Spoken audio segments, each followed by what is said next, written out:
কথা ইয়া আইয়ুহাল্লাযিনা আমানু, হে মুমিনগণ, কুতিবা আলাইকুমুস সিয়াম, তোমাদের প্রতি রোজা ফরজ করা হয়েছে। মুমিনের প্রতি রোজা দ্বিতীয় নম্বর ফরজ করা হয়েছে। কোন রোজা? এমন রোজা যে রোজাটা নতুন নয়, পূর্ববর্তী লোকেদের উপরেও এইরকম রোজা ফরজ করে আসছেন। তৃতীয় নম্বর কথা, এই রোজা যে ফরজ করা হয়েছে, এই রোজা ফরজ করার উদ্দেশ্যটা কি?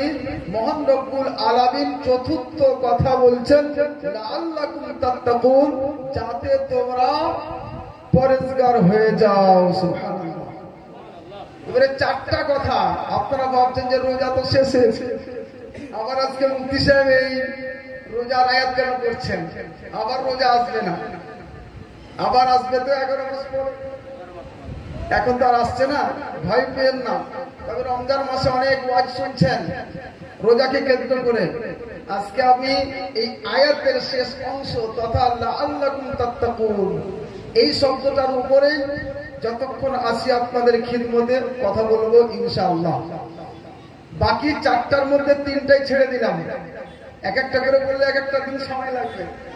ঈমান নিয়ে বললে এক একটা, রোজা নিয়ে বললে এক একটা সময়। যাই হোক, এই দিক নিয়ে আমি টাচ করতে চাইছি না, যেহেতু সময় আমার মাত্র 1 ঘন্টা। এই 1 ঘন্টা সময়কে আপনাদের জন্য আমি কাজে লাগাতে চাই। এই জন্য চটচট করে যতক্ষণ পারি আমি বলে যাব। তো ব্রাদার, আল্লাহ রাব্বুল আলামিন বলছেন রোজা ফরজ করে দেওয়া হয়েছে। কার উপর? মুমিন ব্যক্তিদের উপর। কেন ফরজ করেছেন? আল্লাহ বলছেন লাআল্লাকুম তাত্তাকুন, যাতে তোমরা পরেজগার হয়ে যাও, পরেজগারি অর্জন করতে পারো। পরেজগার হয়ে যাও ব্যাপারটা কি? এই রোজা ফরজ করার উদ্দেশ্য আল্লাহ বলছেন পরেজগার হবে। তো পরেজগার কি করে হবে? পরেজগার হওয়ার তো একটা ব্যাপার আছে। এই রোজা করলে পরেজগার হবে কেন? এর মধ্যে এমন কি আল্লাহ পাক লুকিয়ে রেখেছেন যার মধ্যে রোজা রাখতে গেলে মানুষ পরেজগার হবে? এটা তো বলছেন রোজা ফরজ করা হয়েছে যাতে তোমরা পরেজগার হয়ে যাও। তাহলে রোজার মধ্যে অবশ্যই কিছু একটা আল্লাহ পাক রেখেছেন, যে জিনিসটা করার কারণে আমরা পরেজগার হতে পারবো। এই ব্যাপারটা বুঝতে গেলে আপনাদের একটা দিয়ে যে একদিকে আল্লাহ রাব্বুল আলামিন আমাদেরকে রোজা রাখতে বলেছেন। রোজা যখন আসে ওই সময় আমরা সকালে সেহরি খাই, আবার সন্ধ্যা পর্যন্ত একদম না খেয়ে থাকি। আমাদের বাড়ি থেকে খাবার থাকে না, খাবার থাকে। পিপাসায় দেখেন এই যে কটা দিন শেষ থেকে অতিরিক্ত গরম, গলা শুকিয়ে যাচ্ছে, জিহ্বা শুকিয়ে গেছে, জল পানি সব বাড়িতে আছে, তা সত্ত্বেও একবারও মন চাই না যে খাই। চাইছে কি? সব আছে, তা সত্ত্বেও কি মহান রব্বুল আলামিন আমাদেরকে সবুর দিয়েছেন। মহান রব্বুল আলামিন একটা কথা বলে দিয়েছে, রোজা ফরজ, যদি পান করে নাও তাহলে তোমার রোজা ভঙ্গ হয়ে যাবে। যদি খাবার খেয়ে নাও তোমার রোজা ভঙ্গ হয়ে যাবে। একটা রোজা ভঙ্গ করলে তার বিনিময়ে 60টি রোজা রাখতে হবে, আরো কঠিন। এই জন্য মহান রব্বুল আলামিনকে ভয় করে জল থাকা সত্ত্বেও জল পান করিনি, খাবার থাকা সত্ত্বেও খাবার আমরা খাইনি।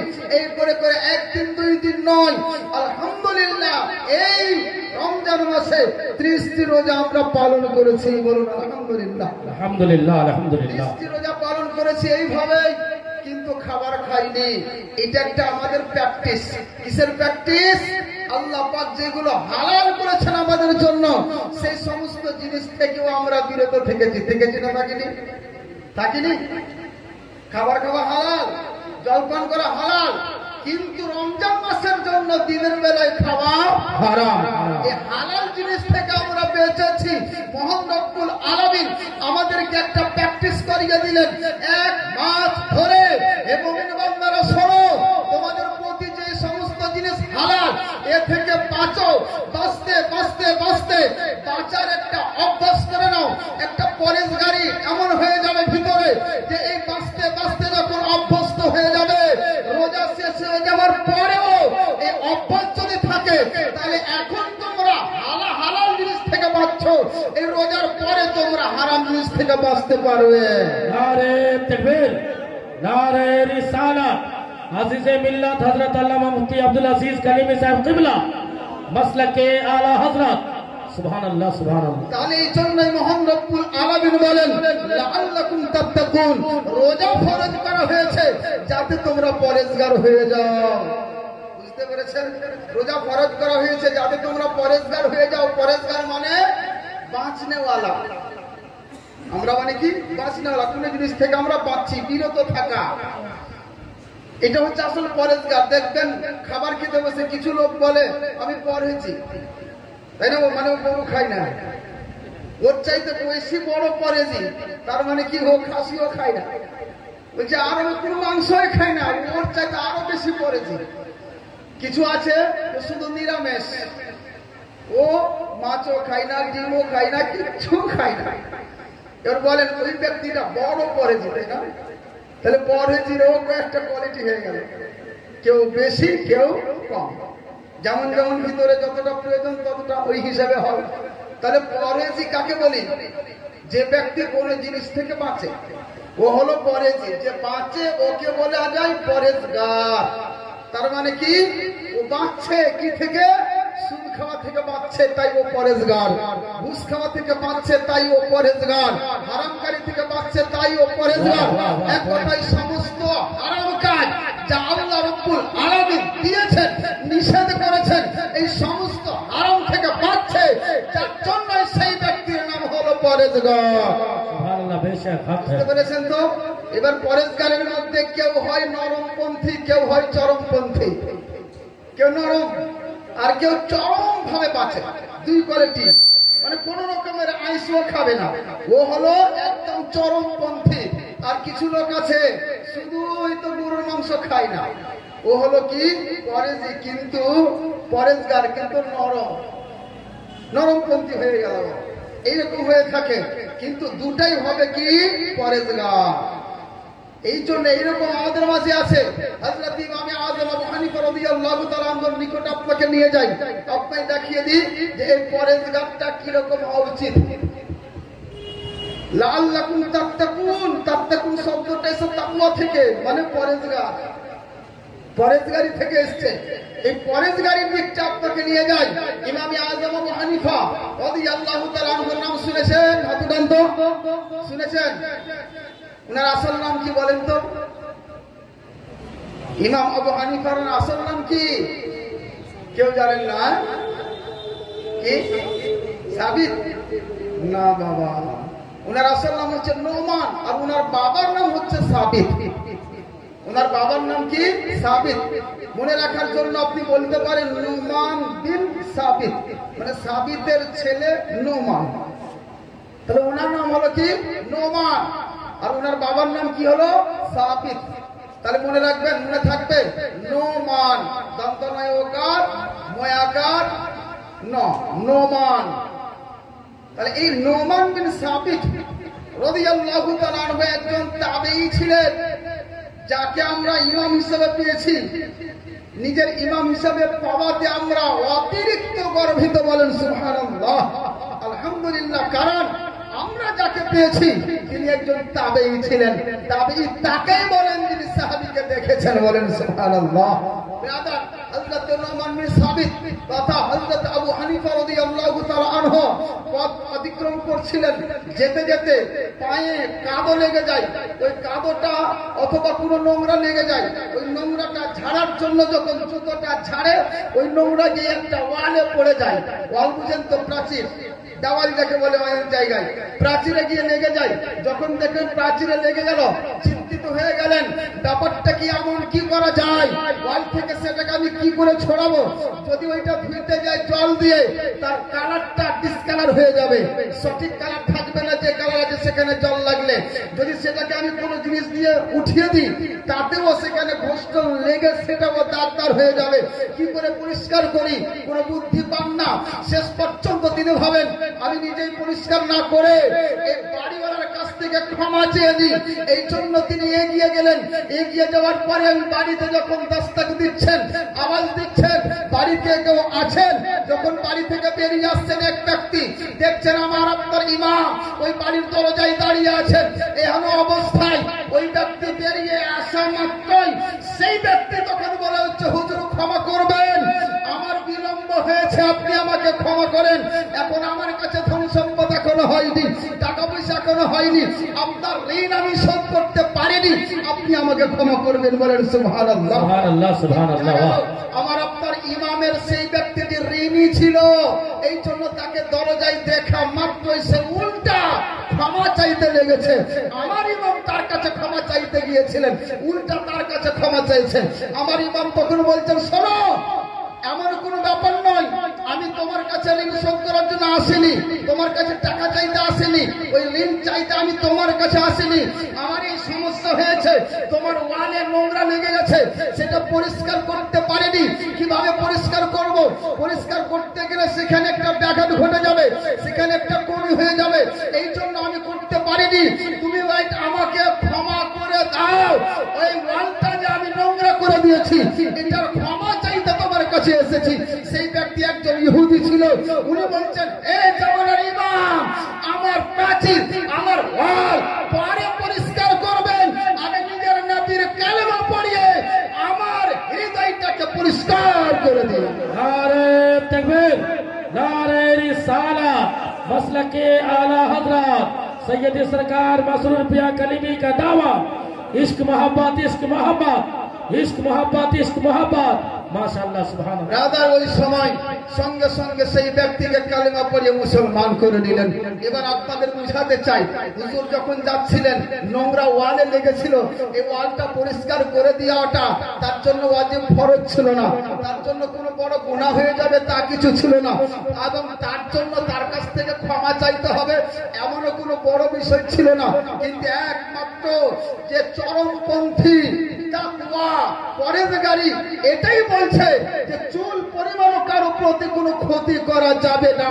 এই জন্য তাকওয়া পরেজগারি বলছে তার কাছে ক্ষমা চেয়ে নাও, কিন্তু ফতোয়া বলছে ক্ষমা চাওয়ার দরকার নাই। এটা হচ্ছে তাকওয়া, এটা হচ্ছে ফতোয়া। ইমাম আযম আবু হানিফা রাদিয়াল্লাহু তাআলা আনহুর যুগে একবার এমন হলো, একবার ছাগল হারিয়ে গেল। যখন ছাগল চুরি হয়েছিল, ছাগল চুরি হয়ে যাওয়ার সময় ওই ছাগলের কথা হুজুরের কানে আসলো যে অমুক বাড়ি থেকে একটা ছাগল চুরি হয়েছে। হুজুর জিজ্ঞাসা করছেন নিজের খাদিমদের মুরিদদের কাছে, বলো একটা ছাগল কতদিন পর্যন্ত জীবিত থাকতে পারে? আমার আপনার ইমাম জিজ্ঞাসা করাই, মানুষেরা বললেন, হুজুর খুব বাঁচলে 7 বছর। কত বছর? 7 বছর। 7 বছর বাঁচতে পারে একটা ছাগল। আমার আপনার ইমাম সেই সময় থেকে প্রতিজ্ঞা করে নিলেন যে আজ থেকে আমি 7 বছর পর্যন্ত আর কোন ছাগলের মাংস খাবো না, আর খাইনি। কারণটা কি? কারণটা এটাই হতে পারে কোন ব্যক্তি ওই চুরি করা ছাগল ক্রয় করেছে আর ক্রয় করে নিয়ে এসেছে, আর সেই ছাগল ক্রয় করে নিয়ে এসে জবাই করেছে, ওই মাংসটা আমার কাছে চলে এসেছে। এই সন্দেহের কারণে আমার আপনার ইমামের তাকওয়া পরেজগারি এমন ছিল যে তিনি সেই ছাগলের মাংস খাওয়াই বাদ দিয়ে দিয়েছেন। 1 বছর 2 বছর নয়, 7 বছর পর্যন্ত। এটা হলো তাকওয়া। আর মাংস খাওয়া যাচ্ছিল, এটা হলো ফতোয়া। তাহলে চরমপন্থী আর নরমপন্থী পীর বুজরুগ যারা আল্লাহর ওলি হয়, ওই ব্যক্তিদের চরমপন্থী হতে হবে, নরমপন্থী হলে হবে না। আজকে ব্রাদার, আমরা যারা সুদ খাই না, যারা ঘুষ খাই না, যারা বিভিন্ন নোংরা কাজ, হারাম কাজগুলি যারা আমরা করি না, এই সমস্ত ব্যক্তিও পরেজগার মুত্তাকি, তবে এরা নরমপন্থী। তবে এরা কি? নরমপন্থী, চরমপন্থী নয়। বুঝা গেল ব্রাদার? ফতোয়া আলাদা আর তাকওয়া আলাদা। তাকওয়া বলতে একদম চরম ভাবে ওই ব্যক্তি বাঁচবে, ওই হচ্ছে একদম চরমপন্থী মুত্তাকি। আল্লাহ রাব্বুল আলামিন বলছেন, রোজা ফরজ করেছি তোমাদের উপর যাতে তোমরা লাআল্লাকুম তাত্তাকুন, পরেজগার হয়ে যাও। আমরা কি পরেজগার হতে পেরেছি? নিজ নিজ দিলকে জিজ্ঞাসা করেন, আমরা কি পরেজগার হতে পেরেছি? আল্লাহ পাকের অর্ডার হলো 1 মাস ধরে রোজা রাখলাম, রোজা অবস্থাতেও সুদ খাওয়া ছাড়েনি, রোজা অবস্থাতেও ঘুষ খাওয়া ছাড়েনি, রোজা অবস্থাতেও দেখা যায় তারি মদ ছেড়ে দিইনি, রোজা অবস্থাতেও জুয়া মদ ছেড়ে দেওয়া হয়নি। বুঝা গেল ব্রাদার, আপনার প্রতি ফরজ আল্লাহ পাক করেছেন, মহান রব্বুল আলামিন তার মধ্যে তা সিস্টেম করেছেন। আল্লাহ পাক তো বাঁচাচ্ছেন, কিন্তু আপনি পাচ্ছেন না, নফসের তাড়নায় ফেসে আছে। আপনি কি করছেন? নফসের তাড়নায় ফেসে আছেন, নফসের কুপ্রবৃত্তিতে আপনি ফেসে আছেন, নফস যা বলছে তাই আপনি করছেন। বুঝা গেল, এই জন্যই নফসের গোলামি করছেন, আল্লাহ পাকের গোলামিকে ত্যাগ করে দিয়েছেন। কারণ কি?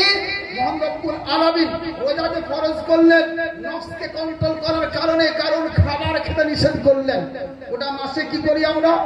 নফসকে খিদাতে রাখি। কারণটা কি? কেন? এই জন্য তার মধ্যে একটা ঘটনা নিহিত আছে। আল্লাহ রাব্বুল আলামিন যখন বিবেককে সৃষ্টি করলেন, বিবেককে সৃষ্টি করার পরে তাকে আদেশ করা হলো আল্লাহ পাকের দরবারে উপস্থিত হয়, নম্রতা বজায় রাখে, আল্লাহ পাকের শুকরিয়া আদায় যেন করে। এই জন্য ওই বিবেককে নিয়ে আসা হলো আল্লাহ পাকের পবিত্র দরবারে। বিবেক উপযুক্ত উপস্থিত হয়ে গেল, উপস্থিত হয়ে গিয়ে মহান রব্বুল আলামিনের কাছে নম্রতা ভদ্রতা সেখানে বজায় রাখলো। আল্লাহ রব্বুল আলামিন জিজ্ঞাসা করছে, বলো মান আনা ওয়া মান আনতা, আমি কে আর তুমি কে? বিবেককে জিজ্ঞাসা করছে, আকল ব্রেনকে আল্লাহ পাক জিজ্ঞাসা করছেন, বলো আমি কে আর তুমি কে? ওই বিবেক তখন বলছে, আনতা রব্বি ওয়া আনা আবদুকা, আপনি আমার প্রতিপালক আল্লাহ আর আমি হলাম আপনার বান্দা। বলেন সুবহানাল্লাহ। আল্লাহ রাব্বুল আলামিন খুব সন্তুষ্ট হয়ে গেলেন। সন্তুষ্ট হয়ে গিয়ে তখন তাকে প্রতিশ্রুতি দিয়ে দিলেন, হে বিবেক শোনো, তোমার সম্মানকে আমি সমুন্নত করেছি। বলেন সুবহানাল্লাহ। এই জন্য ব্রাদার, যাদের মধ্যে বিবেক থাকে, যাদের মধ্যে জ্ঞান থাকে, সেই ব্যক্তিদেরও আল্লাহ পাক সমুন্নত করেছেন, তার মর্যাদা শ্রেষ্ঠত্ব করেছেন। বিবেক যাওয়ার পরে আল্লাহ রাব্বুল আলামিন তখন আবার সৃষ্টি করলেন নফসকে। নফসকে সৃষ্টি করার পরে নফসকেও বলা হলো, যাও এই নফসকে আল্লাহ রাব্বুল আলামিনের পবিত্র দরবারে উপস্থিত হতে বলো। নফস যখন উপস্থিত হলো, নফস উপস্থিত হয়ে যাওয়ার পরে নফসকে আল্লাহ রাব্বুল আলামিন জিজ্ঞাসা করছেন, হে তুমি বলো মান আনতা মান আনা ওয়া মান আনতা, আমি কে এবং তুমি কে? নফস উত্তরে বলছে, আনতা আনতা, আনা আনা, তুমি তুমি, আর আমি আমি। বলুন নাউযুবিল্লাহ। মানে আল্লাহকে আল্লাহ বলে স্বীকার করলো না। হাম জেসা কোন আমাদের মধ্যে অনেক লোক আছে, অনেক মুফতি আছে, অনেক পীর সাহেব আছে, আমি যাব ওর কাছে, তাই না? উপর কি জানে? উপর ওকে আমি 10 বছর পড়াবো। তো এমন এমন কিছু হাজরা মাফ করবেন, কিছু অবুঝ লোক আছে যাদের নফস তাদেরকে খেয়ে ফেলেছে। এইরকম গৌরব, অহংকার, অহংকার হচ্ছে আসলে পতনের কারণ। অহংকার করতে নাই। হতে পারে আল্লাহ পাক আপনাকে অনেক কিছু দিয়েছেন, ঠিক আছে, শুকরিয়া আদায় করেন, কিন্তু নম্রতা ভদ্রতা বজায় রাখেন, আল্লাহ পাকের আপনি নৈকট্য লাভ করতে পারবেন। কিন্তু অহংকার যার ভিতরে আছে, এই অহংকারী ব্যক্তি কখনো জান্নাতে যাবে না। আল্লাহ পাক সকলকে হেফাজত করুন। ব্রাদার, এই নফসকে যখন দেওয়া হলো তখন আল্লাহ রাব্বুল আলামিন বলছেন, এই যাও নফসকে নিয়ে যাও আর 100 বছর ধরে জাহান্নামের আগুনে উত্তপ্ত করো। চলো, নফসকে নিয়ে যাওয়া হলো, 100 বছর ধরে আগুনে তাকে জাল দেওয়া হলো। 100 বছর এখানে আছে, আমাদের বয়স তো বছর নেই। 100 বছর ধরে জাল দেওয়া হলো, উত্তপ্ত করে দেওয়া হলো। আল্লাহ পাকের অর্ডার হলো, যাও তাকে বের করে নিয়ে আসো। যখন বের করে নিয়ে আসা হলো, আল্লাহ পাকের দরবারে উপস্থিত করা হলো। আবার আল্লাহ রাব্বুল আলামিন জিজ্ঞাসা করছেন, হে নফস তুমি বলো মান আনা ওয়া মান আনতা, আমি কে তুমি কে? আবার সেই নফস বলছে, আনতা আনতা, আনা আনা, তুমি তুমি, আমি আমি। আবার ওই অবস্থায় 100 বছর জাহান্নামের আগুনে নিক্ষিপ্ত হওয়া সত্ত্বেও এখনো পর্যন্ত টেরা হয়নি, সোজাই আছে। বুঝছেন, কুকুরের লেজের মতো। এবার আল্লাহ রাব্বুল আলামিন তখন বলছে, ঠিক আছে যাও তাকে এবার 100 বছর ধরে অনাহারে রাখো। কিসে রাখো? অনাহারে। তাকে খাবার দেবে না, পানাহার দেবে না, কিছুই যেন না পায়, অনাহারে 100 বছর ধরে রাখো। ওই নফসকে নিয়ে গিয়ে 100 বছর ধরে রাখা হলো। 100 বছর রেখে দেওয়ার পরে সময় পূর্ণ হলো, বের করে নিয়ে আসা হলো। আল্লাহ পাকের দরবারে এবার যখন উপস্থিত হয়েছে, আল্লাহ পাক জিজ্ঞাসা করছে, এ নফস বলো, মান আনা ওয়া মান আনতা, আমি কে আর তুমি কে? এবার নফস নম্র হয়ে গিয়ে বলছে যে আনতা রব্বি ওয়া আনা আবদুকা, তুমি আমার প্রতিপালক এবং আমি হলাম তোমার বান্দা। মহান রব্বুল আলামিন এই যে চাপ করে দেখে নিলেন, নফসকে অনাহারে রাখতে গেলে নফস নম্র হবে, নফস ভদ্র হবে, নফস সেখানেই কিন্তু পরাজিত হবে। এই জন্যই ব্রাদার আল্লাহ রব্বুল আলামিন এই মুমিন মুসলমানদের প্রতি 1 মাস ধরে 30টি রোজা ফরজ করে দিলেন। এই নফসকে না খাইয়ে রেখে রেখে, পানাহার না করিয়ে রেখে রেখে, এই অভ্যস্ত হয়ে গিয়ে ওই নফসকে কন্ট্রোল করে নিতে হবে। যে ব্যক্তি নফসকে কন্ট্রোল করতে পারবে, ওই ব্যক্তির জন্য আল্লাহ পাক বলছেন লাআল্লাকুম তাত্তাকুন, যাতে তোমরা পরেজগার হয়ে যাও। বুঝা গেল ব্রাদার? নফসকে যদি আমরা কন্ট্রোল করতে পারি, আমরা পরেজগার অর্জন করতে পারবো, পরেজগার হয়ে যেতে পারো। পরেজগারি আমরা অর্জন করতে পারবো, তাতে চরমপন্থী হোক অথবা নরমপন্থী। ব্রাদার, একটা জিনিস লক্ষ্য রাখেন, আমাদের লড়াই করতে হয়। মুসলমান ব্যক্তিদেরকে দুটি জিনিসের সাথে লড়াই করতে হয়, তথা দুটি জেহাদ করতে হয়। একটা হচ্ছে প্রকাশ্য জেহাদ, বাতিলদের সাথে গুলি, পিস্তল, বম, লাঠি আর কিছু নিয়ে। আর একটা জেহাদ করতে হয় নফসের সাথে। আরেকটা জেহাদ কোথায়? নফসের সাথে। 2 রকম জেহাদ করতে, একটা প্রকাশ্যে আর একটা গোপনে। কারণ কি? প্রত্যেকটা ব্যক্তির কাছে আল্লাহর পক্ষ থেকে 2টো কারিন আছে, 2টো সঙ্গী আছে। একটা শয়তানের পক্ষ থেকে আর একটা আল্লাহর পক্ষ থেকে। আল্লাহর পক্ষ থেকে যেটা আছে, এটা আপনাকে সবসময় নেকির কাজে উদ্বুদ্ধ করে, নেকির চিন্তা ভাবনা আপনার মাথায় ঠেলে দেয়।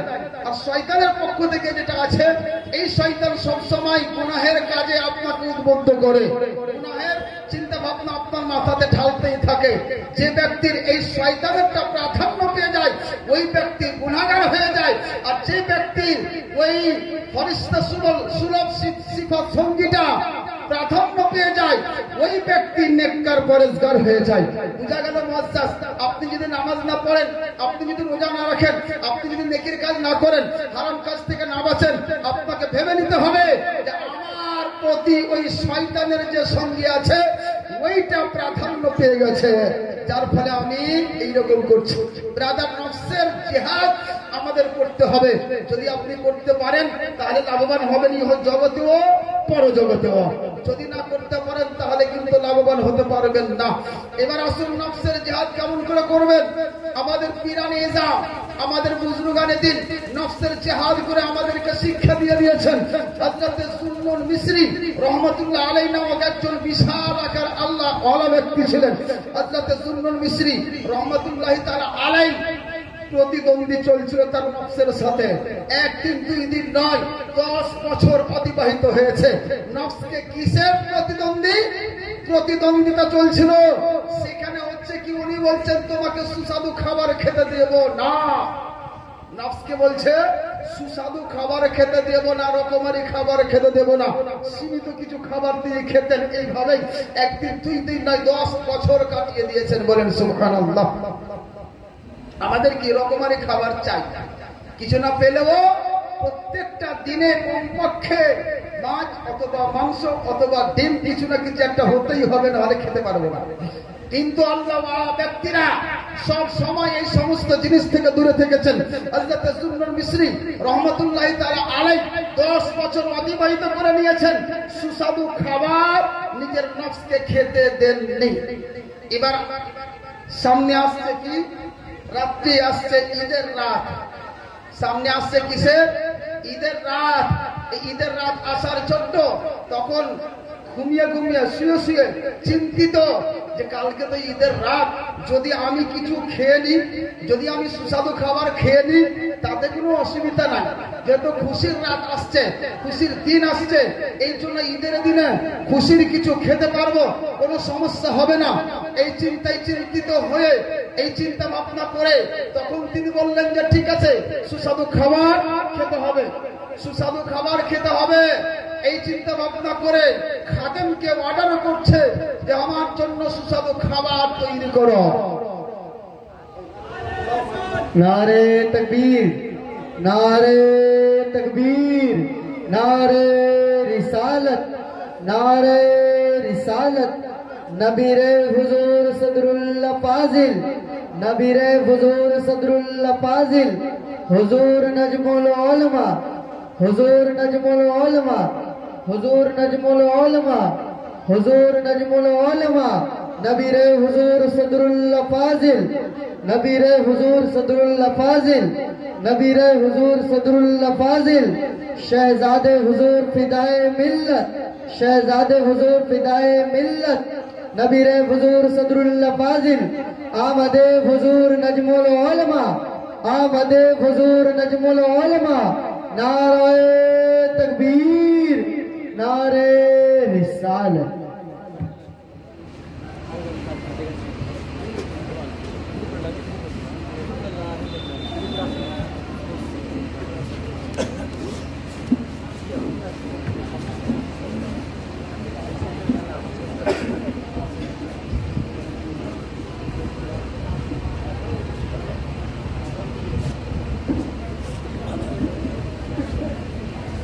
اللهم صل على سيدنا مولانا محمد وعلى آل سيدنا مولانا محمد.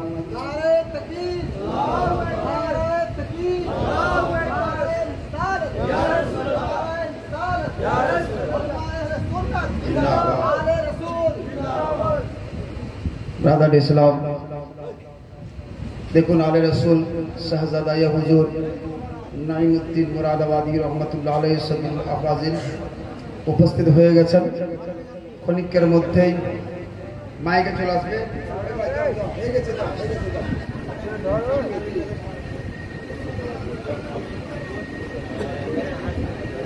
ধৈর্য ধরে বসেন, ওনাকে কিছুক্ষণের মধ্যেই মাইক দিয়ে দেওয়া হবে। তো ব্রাদার, আমি যে আলোচনাটা করছিলাম, হযরত জুন্নুল মিসরি রহমাতুল্লাহ আলাইহি নিজের নফসকে কিভাবে কন্ট্রোল করছেন এই দিকটা দেখুন।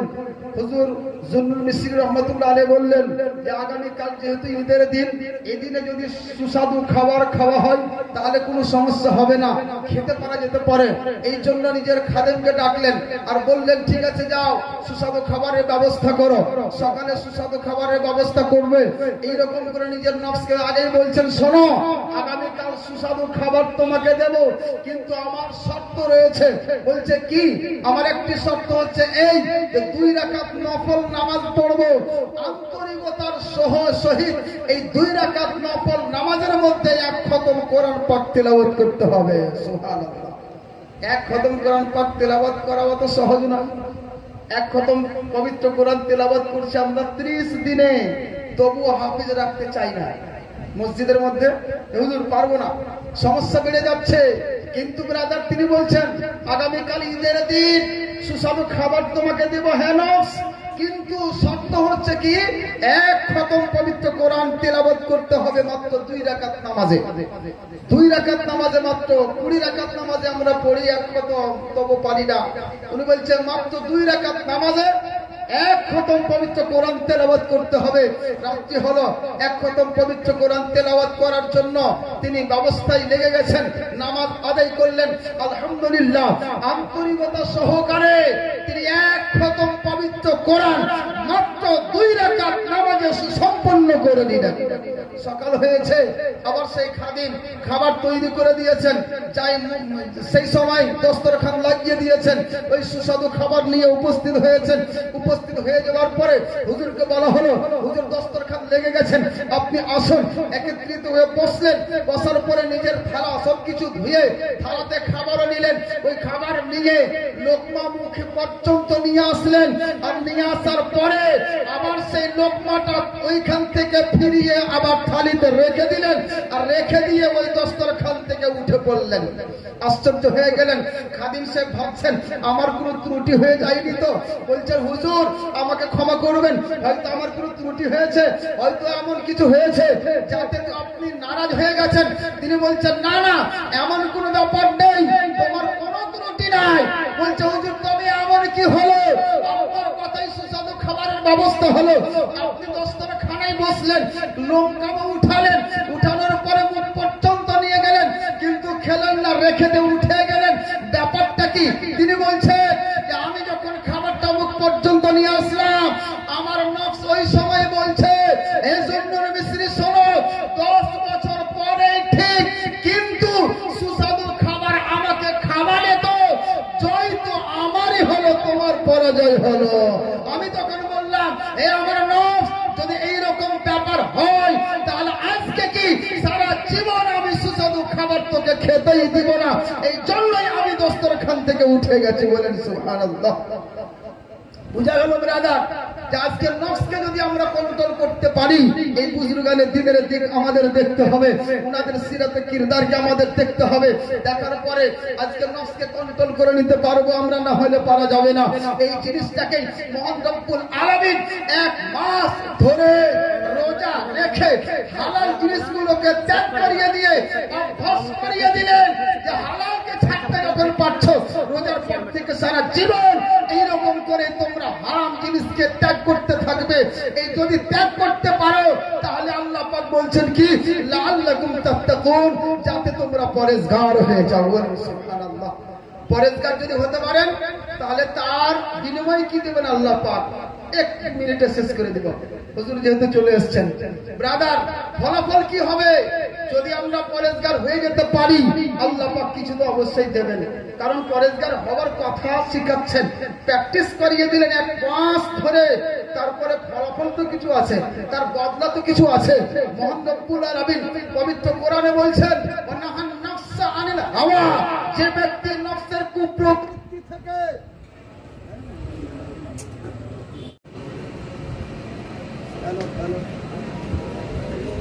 اللهم صل على سيدنا مولانا محمد وعلى آل سيدنا مولانا محمد। মহান রব্বুল আলামিন বলেন ওয়ানাহান নাফসা আনিল হাওয়া ফাইন্নাল জান্নাতা হিয়াল মাওয়া, যে ব্যক্তি নিজের নফসকে কন্ট্রোল করতে পারলো কুপ্রবৃত্তি থেকে তথা নফসের তাড়না থেকে, নফসের চাহিদা থেকে, যে ব্যক্তি নিজের নফসকে বাঁচাতে পারলো, ওই ব্যক্তির জন্য মহান রব্বুল আলামিন বলছেন যে জান্নাত তার জন্য রয়েছে। বলেন সুবহানাল্লাহ। তথা যদি আমরা নিজের নফসকে কন্ট্রোল করে নিতে পারি তাহলে আল্লাহ পাক আমাদের জান্নাত দেবে। মুআজ্জাজ, আজকে আমরা এই নফসের কারণে যা কিছু করছি আজকে আমরা নফসের জন্যই করছি। নফসকে কন্ট্রোল করার প্রচেষ্টা চালান। নফসকে যতদিন কন্ট্রোল না করতে পেরেছেন ততদিন এইরকম করেই গুনাহ করতেই থাকবেন, আর শেষ পর্যন্ত ওই জাহান্নামে নিমজ্জিত হয়ে যাবেন। যাই হোক, শর্ট সময়ের মধ্যে আমি তেলাওয়াত করেছিলাম ইয়া আইয়ুহাল্লাযিনা আমানু কুতিবা আলাইকুমুস সিয়াম কামা কুতিবা আলাল্লাযিনা মিন ক্বাবলিকুম লাআল্লাকুম তাত্তাকুন। হে মুমিনগণ, তোমাদের প্রতি রোজা ফরজ করা হয়েছে যেমন পূর্ববর্তী লোকেদের উপর ফরজ করা হয়েছিল, যাতে তোমরা পরেজগার অর্জন করতে পারো তথা পরেজগার হয়ে যেতে পারো। আজকে আমরা পরেজগার হতে পেরেছি কি পারিনি, এই জিনিসটা নিয়ে একবার চিন্তা ভাবনা করবেন। আজকে আমরা ভাবি ঈদের দিন চলে আসলো তো খুব ভালো, খুব দৌড়াচ্ছি, কিন্তু ব্রাদার দেখতে হবে ঈদটা কার জন্য। হযরত উমর ফারুক রাদিয়াল্লাহু তাআলা আনহু এমন একজন যোগ্য বিজ্ঞ সাহাবী রাসূল, যার কথা আল্লাহ রাসূল আগেই বলে দিয়েছেন জান্নাতি, দ্বিতীয় খলিফা, কিন্তু ঈদের নামাজ পড়ে নামার পরে নিজের ঘরের ভিতরে গিয়ে আর অঝর নয়নে ক্রন্দন করছেন, চিল্লিয়ে চিল্লিয়ে কাঁদছেন। মানুষজন তার কাছে গিয়ে উপস্থিত হয়ে গিয়ে বলছেন, কি ব্যাপার হুজুর, আপনি আজকে কাঁদছেন কেন? আজকে তো খুশির দিন, আজকে তো ঈদের দিন, আপনার এইভাবে ক্রন্দন কেন হচ্ছে? তিনি বলছেন, হ্যাঁ আজকে খুশির দিন, কথা তোমাদের ঠিক, হাযা ইয়াউমুল ঈদ ওয়া হাযা ইয়াউমুল ওয়াইদ। আজকে যেমন খুশির দিন, সেই মতোই আজকে শাস্তির দিন। এই কারণে যে ব্যক্তি এই আমল করেছে, তো যার আমলগুলি আল্লাহ পাকের দরবারে কবুল হয়ে গেছে, ওই ব্যক্তির জন্য খুশির দিন, আর যার আমল কবুল হয়নি, ওই ব্যক্তির জন্য শাস্তির দিন। আজকে আমরা সুবহানাল্লাহ, সুবহানাল্লাহ। আজকে আমরা কোথায় আছি? আজকে নিজের নফসের তাও নাই, কোনো চিন্তা ভাবনা নাই। তারাবি করলাম, কবুল হবে কিনা কোনো ফিকির নাই। রোজা রাখলাম, কবুল হবে কিনা কোনো ফিকির নাই। দান সদকা করলাম, কবুল হবে কিনা কোনো ফিকির নাই। যাকাত আদায় করলাম, কবুল হবে কিনা কোনো ফিকির নাই। আমরা আকাশে উড়ে যাচ্ছি, এই নফসের তাড়া নাই, আমরা যাচ্ছি। আল্লাহ রাব্বুল আলামিন বলছেন, ওয়ালা তাত্তাবিল হাওয়া ফাইদিল্লুকা আন সাবিলিল্লাহ। নফসের তাড়নার অনুগত্য করিও না, নচেত তুমি আল্লাহর এই পথ থেকে বিচ্যুত হয়ে যাবে, আলাদা হয়ে যাবে। এই জন্য ব্রাদার একটাই কথা বলবো, পরেজগার হয়ে যেতে হবে। আপনাকে আমাকে তাকওয়া ইখতিয়ার করতে হবে। যদি আপনি আল্লাহ পাকের সন্তুষ্ট লাভ করতে চান, আল্লাহ পাকের ফ্যাসিলিটি যদি আপনি নিতে চান, তাহলে নফসের গোলামি কখনোই করবেন না। নফসের গোলামি করলে সে আপনাকে আল্লাহর পথ থেকে আলাদা করে দেবে। এই জন্য ব্রাদার, যেটাতে নফস নাই, নফস যেটা চাইবে সেটা ত্যাগ করে, আর যেটাকে সঠিক দেখবেন, যেটাকে আপনার আত্মা রূহ চাইবে, যেটা নফসে মুতমাইন্না অর্ডার দেবে, ওই দিকে আপনি চলেন, দেখবেন লাভবান হবেন। ওয়া আখিরু দাওয়ানা আলহামদুলিল্লাহি রাব্বিল আলামিন। আসসালামু আলাইকুম ওয়া রাহমাতুল্লাহ।